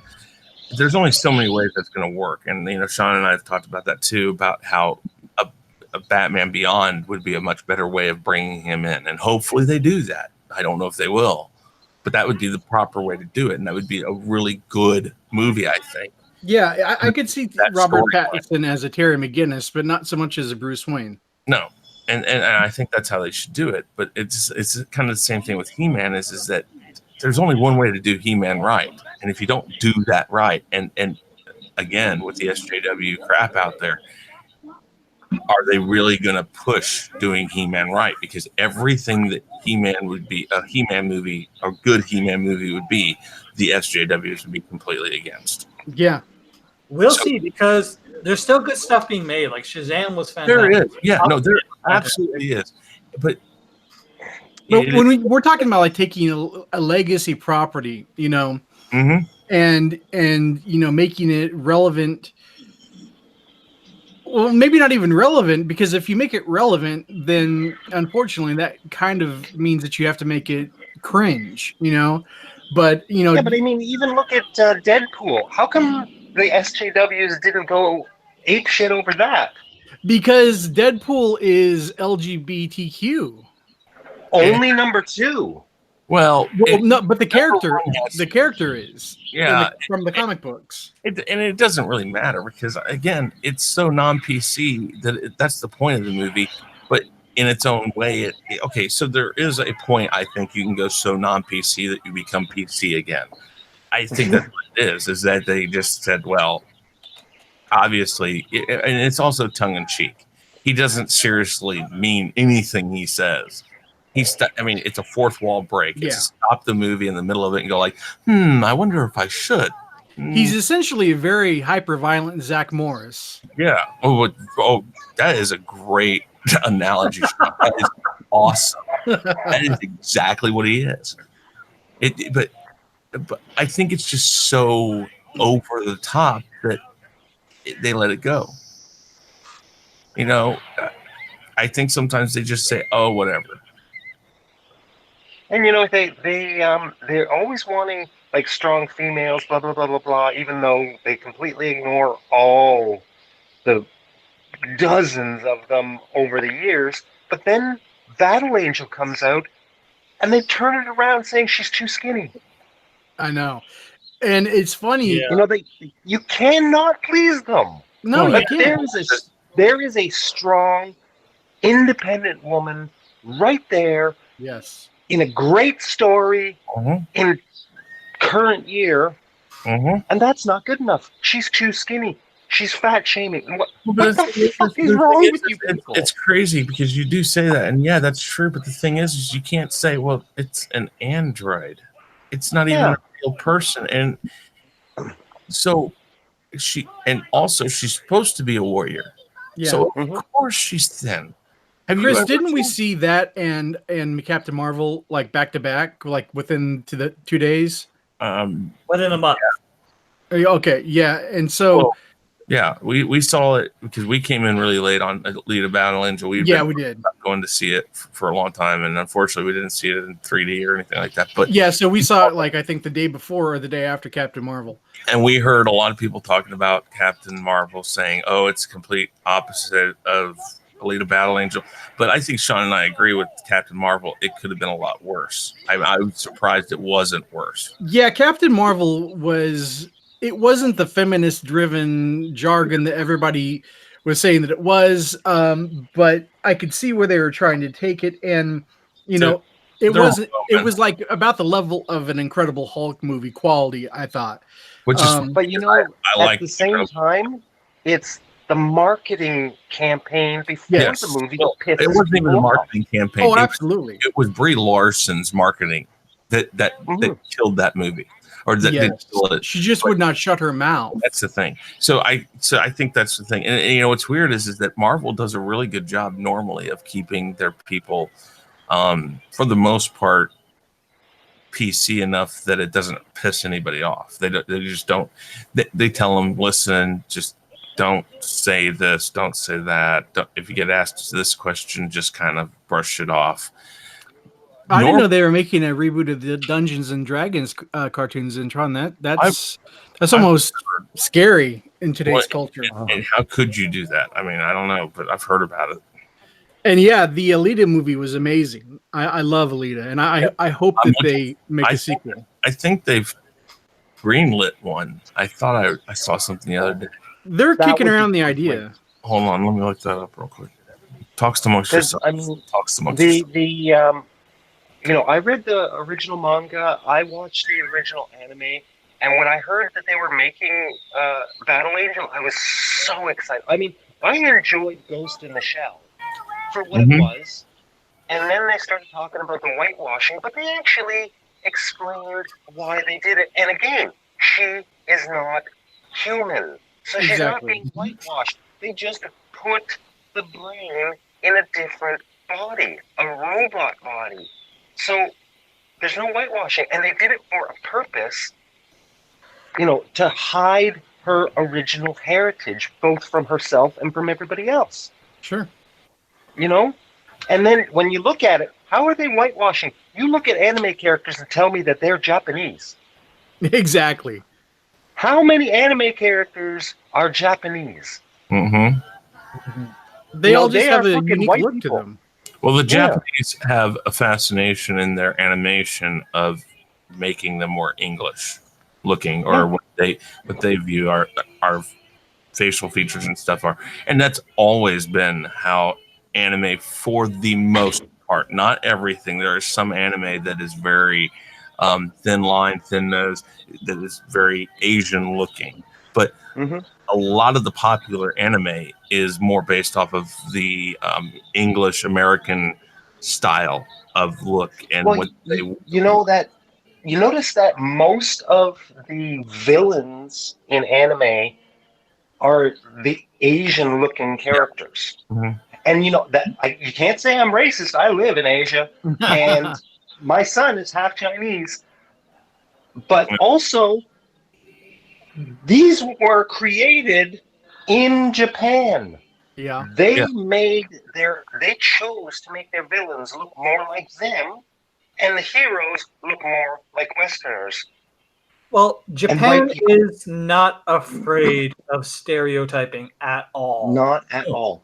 I've got a friend who is Japanese, and we've talked about the culture a lot, and they don't like other Asians because they look too much like them, and they can infiltrate the Japanese culture much easier and change it, whereas the Japanese are extremely Japanese. They love their culture, and they don't want it to change unless they choose to change it. That's what I love about Nintendo. Which is why they don't mind Westerners, like white people, because anything we do, that's a cultural faux pas in Japan, they just say, they're foreigners, they don't understand our ways. But if a Chinese person or a Korean person goes in there and does something, they might be mistaken for a Japanese, and then that behavior becomes acceptable in Japanese culture, so they are being changed by another culture unintentionally. And this is coming from my Japanese friend. Yeah, no. Well, no, I mean that's true from what I read about a few months ago. I guess some fan, like on the Switch, there, I forget which game it was, but you can make your own levels on some games maybe, and they were banning things of like SJW type of names and stuff, or any type of Japan wants no part of this this SJW culture. They don't. You know what? It's all of Asia. In China, they actually have a word for it. Europe, Asia, countries that have been around for thousands of years and dealt with this stupid stuff before, they look at us and they still think we're adolescent teenagers. That's basically what America is that we're a bunch of adolescent teenagers in the grand scheme of the world, because we've only been around for 250 years, something like that. It's like, I think that's the hard thing people don't understand about America, is that we are so early in our development that other countries look at us and go like, you get your crap together. You go overseas, nudity is not a big deal. No, it's not. I mean, in anime, they have. In anime, they've had non-sexual, casual nudity. Yep. For decades. Well, and the Japanese are so prissy and so proper. Yet in kids shows, you will see people bathing and they're nude. Yeah, no, and what I was going to say is, Kiri, you can attest to this. At least last time when I was over there, there were bathhouses that it was open. It wasn't like it was a big deal. There were spas like that. I don't know. If most of the time they segregate male and female for the bathhouses. Or was it? But there are some that are free and open that both genders can do it. And it's not, but again, it's not a sexual thing. It's no, you're going to have a bath. You're human. If you haven't seen it before, it's like, if you've ever been into a gym locker room, if you've ever been in the military, anything like that, you've seen it. Everybody knows what it looks like. It's like, why is it a big deal? But these SJWs and stuff want to just point out everybody's differences. And that's the thing. They think they're doing equality a favor. They're not. They're point blank showing you the differences, and then they're just harping on the differences. Well, what does that do? That separates everybody. That takes you away from being equal. Yeah. And yet they'll tell you you're wrong. They'll tell you you're racist because you said that. They'll tell you you're a chauvinist because you say that. Shaun, you're a privileged white chauvinistic male, right? Yeah, of course I am. Devils, all right? Yep. That's what I thought, because you don't believe in God. I know that. I mean, God. Yeah, of course I don't. I'm not a Christian or anything. Exactly. I mean, but that's the thing. They'll tell you what you are. But if we tell them that they're being intolerant, we are the worst people in the world. And like I said, intolerant is not a dig. It's not necessarily a bad thing. It's just we're telling them you are being intolerant, and then they'll jump on you and continue to prove it. Yeah, they just, and I don't know when they're going to realize that every time they fight back when somebody says that you're being intolerant, they're just proving the point more and more. I don't know why they can't get that. For me personally, how I look at these people is, I don't think they're fighting for intolerance. I think they know exactly what they're doing, and they're just using the word just to get away with being. I think they're just trolls, basically. They are. They know they're trolling, and they're doing everything they can to get away with it. Like, you look at Blue Whale. Mm-hmm. You can't tell me there is a single ideal in any of their arguments. No. I will say the name that cannot be addressed. Rinfamus is absolutely a troll. Yeah. Well, but Lauren, I'm gonna keep it classy, but yeah, they are a troll. Their followers are trolls. The people that they hang out with and talk to are trolls. They don't believe it. Every time she responded to me, all she did was post a photo of her cat's butt. If that is not trolling, I don't know what is. Well, she did that to me too. And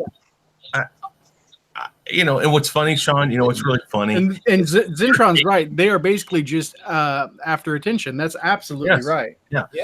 What's funny though is what I keep on finding funny when I go back and I message these people in response to things they've said, they're constantly attacking Shaun. And they're Shaun's this, Shaun's that. Ever since I said that I was canceling my original order for my Captain Marvel tickets. I'm not even talking about that. I'm talking about in this last thread that we've been both in.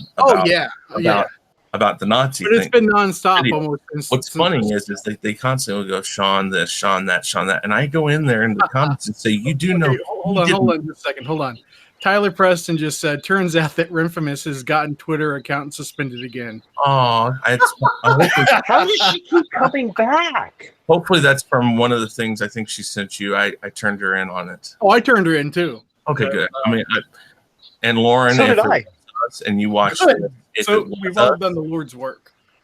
if you watch this, Lauren, you're welcome. Yes. If we know this is like a trend for you that you would like to continue. This is from us to you. They are suspended. I just confirmed it. Nice. So, but the thing is that they're constantly going, Shaun this, Shaun that, Shaun that. You did it, and I'll go in there and go like, you do know that I'm the one that made the video. I'm the one that told her that I wanted the conversation. And then they'll say, well, the conversation, that's a trap. It's a debate. And I said, look up the definition for conversation. Debate is nowhere in there. I'm like, do you guys not? I mean, I guarantee none of them have watched the video. I mean, they haven't watched the video all the way through. They came through and they gave it dislikes. That's about it. And Like I said, they probably just read the title. Of course. Oh, yeah, but that's fine. I mean, they helped us get closer to our watch time. We appreciate it. Thank you, every one of you. Mm-hmm. Oh, and by the way, we're still 2 likes above the dislikes, just so you know. So if you want to go back and watch it a little more, give us a little more time and dislike it again, send some more people. We're good with that. And guess what? When we get monetized, we will monetize everything that you throw at us. Mm-hmm. No, Absolutely. I just don't understand how these people can go and I mean, like I said, they cannot believe what they're talking. They just it's all, you know, shock and awe. In fact, they called me a shock jock, and I said, that's funny. I said that's kind of funny that you call me a shock jock. Are you really paying attention to who you're supporting here? I said, you know, And I'm a shock jock, I guess, but whatever. Yeah, Tyler Preston said that they judge books by their cover, and it's absolutely true. Yeah, and I said, and sadly, they don't even know how to read. like, I'll go one further. I think Renfamous and our following are trolls. That goes for the Chuck Wendigs and Miguel Simones. Oh, for sure, definitely, But yes. worse than that, I think there are people following them that are severely mentally ill. Oh, yeah, I would get behind that, yes. Well, did you see the one comment where I was talking about her wig and saying that it looks stupid, and the person turned around and said, well, she can change her wig, but you're stuck with that face forever. Yes. We're the intolerant ones. We're the ones that are shaming people and this and that. I commented about her stupid blue wig, and this guy turned around and said, my face. Yeah. And then they went on about Shaun being, overweight and not attractive and blah blah blah blah. And same with Chad. And there I am going, I think they're pretty hot. Well, you need to get your head checked. I reported that thread. Well, the thing I don't understand is that so did I. Because they did hate speech against somebody from the LGBTQ community, which is everything are supposed to be against. But, I just wanted to get this out there because this needs to get said. The people on their threads, there are people there that are, I sincerely believe, are mentally ill.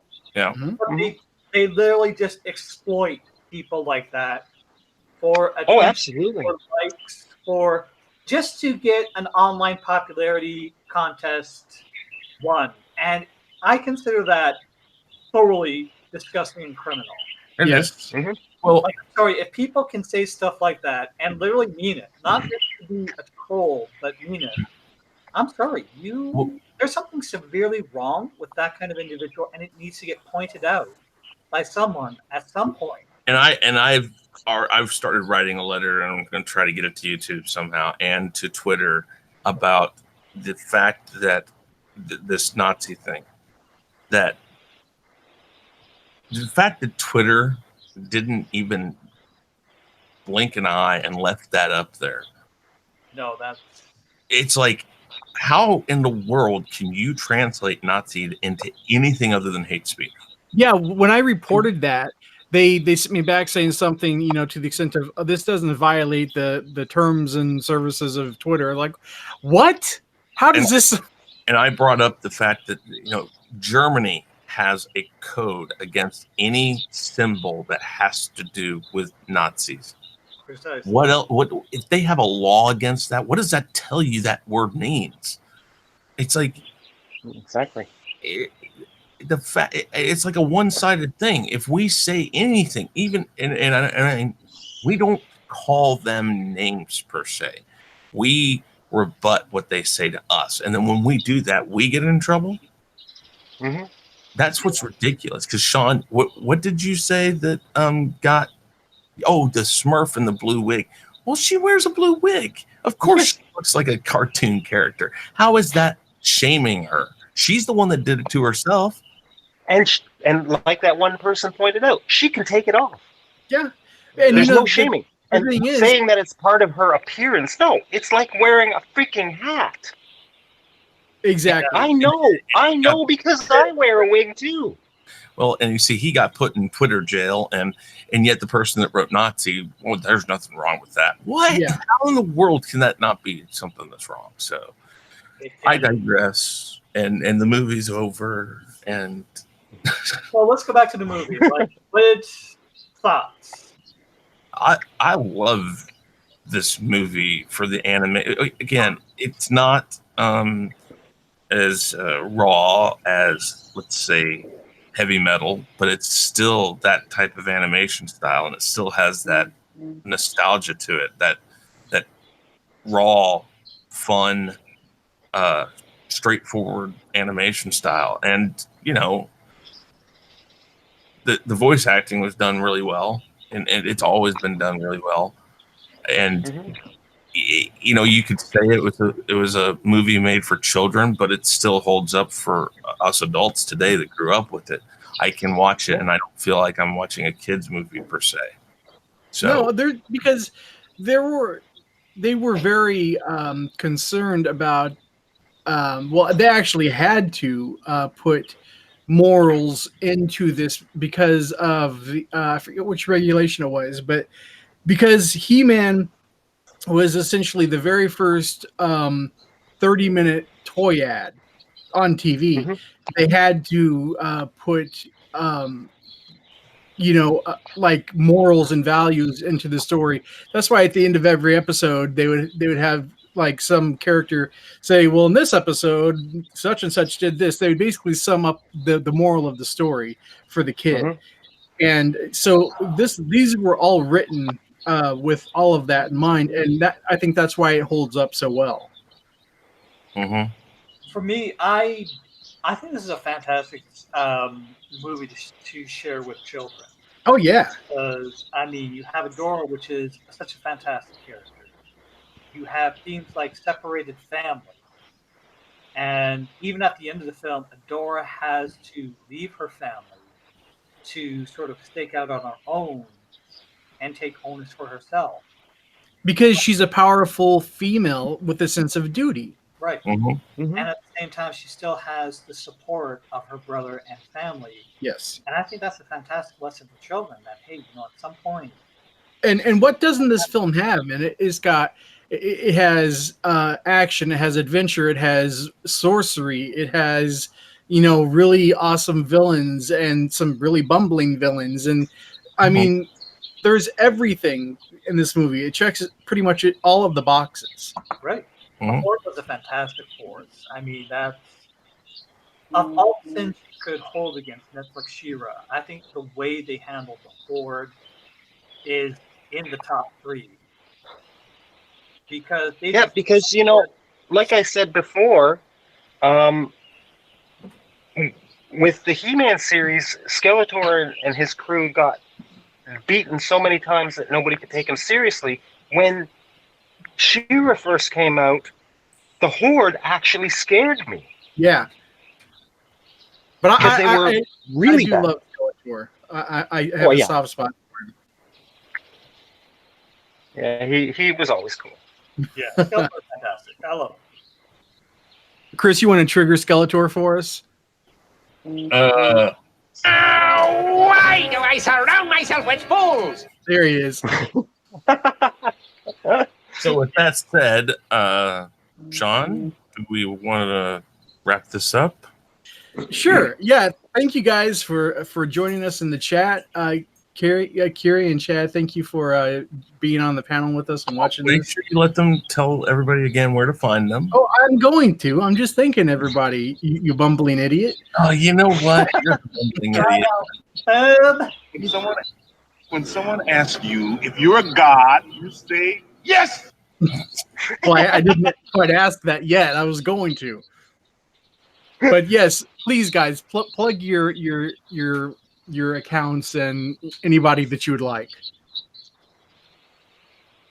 Oh, go ahead.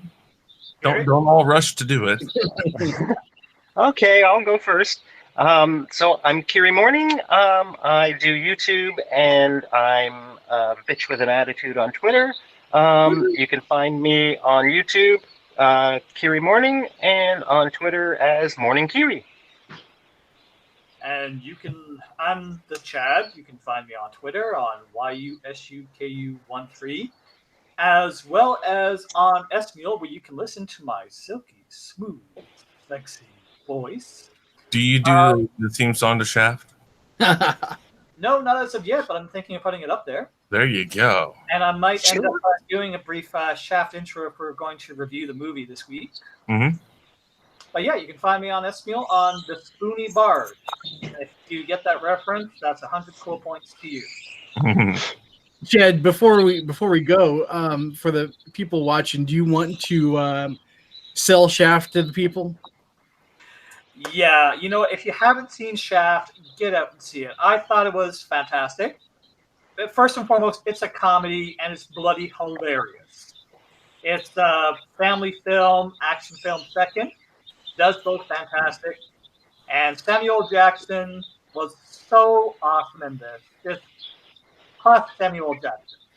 And everyone else does a great job as well. And Rotten Tomatoes says it's full of toxic masculinity and outdated misogyny. If that sounds like a good time, I don't know what does. Exactly. I know. And political incorrectness, I've heard. So that's, absolutely, yep. That's like the trifecta. That's the trifecta for a good movie. They're writing those reviews like it's a bad thing. Exactly. It's like, you're selling me. Keep writing. Come on. Exactly. So, well, Shaun, go ahead and plug our channel. You can go ahead and wrap it up, Chris. I've spoken so much. Oh, well, are you getting a sore throat now? No. I just don't want you to feel left out because I know that I'm perfectly I know fine. that you crave attention. I told you though, I bought a new house for my ego, and it's like way up north here, so it'll take a while for it to grow big enough to encroach on my area again. Yeah, I do want to interrupt you in your ego really quick. Zentron says, "Glad I didn't miss it after the reminder failure." So YouTube is failing us already. Always. Yeah, again. Mm-hmm. Still. So, well, I'm Chris Knight. I'm one half of the Real Review 3000. Shaun Stackhouse is the other half. And if you liked this, by all means, put a like down below. Subscribe to the channel. This is Shaun's big deal here. So I want to appreciate him having us do this over here because he has his own channel. Shaun, why don't you tell him about that? Yes, this was originally going to be on Shaun Stackhouse Reacts. That is my channel. And this is the third time that it's been rescheduled. And so the third time was the charm. I'm glad we got to do it. No, the first time I was me. The first time was me, I thought, and then you were the second time. Or was it vice versa? No, you were we had to cancel the Turtles movie for you, I think. Oh, that's right. We got to get on that too. Yeah. Yeah, we do. So, I'm glad we got to do this. Yeah, we definitely need to get that on the books, guys, because the first TMT live action movie was fantastic. Oh, God, yeah. The 90s one? Yes. Oh, count me in. Yep. Oh, yeah, well, we're not talking about the reboots. We're talking about the original trilogy. So go count me in. Go. That's actually number 2, but whatever. Anything that's got vanilla ice in it, count me in. Yeah, I mean, I missed him. He was supposed to. I was staying at the Flamingo out in Las Vegas, and he was supposed to be there in like the end of this month at the Flamingo pool, the adult pool. He was supposed to be there doing a concert. And I was like, God, I missed him. That would have been awesome. Yep. And before we go, I just want to give an honorable mention to the movie Cool as Ice with Vanilla Ice. It also stars Michael Gross, who played Stephen Keaton on My Beloved Family Ties. Uh-huh. Well, with that said, thank you everybody for watching. Again, please like and subscribe to this channel and to Shaun, Chad, and Kiri's channel. Please like everybody's stuff. Go check us out. If you don't like toxic masculinity and other things like that, like our stuff anyways, because that's the best way to show your support or non-support. Either way, we're going to have these opinions, and we're going to keep bringing them to you. So with that said, I will let Porky Pig take this out.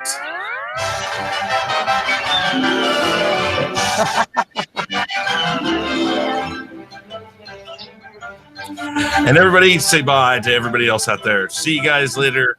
Check us out. Bye. Adios.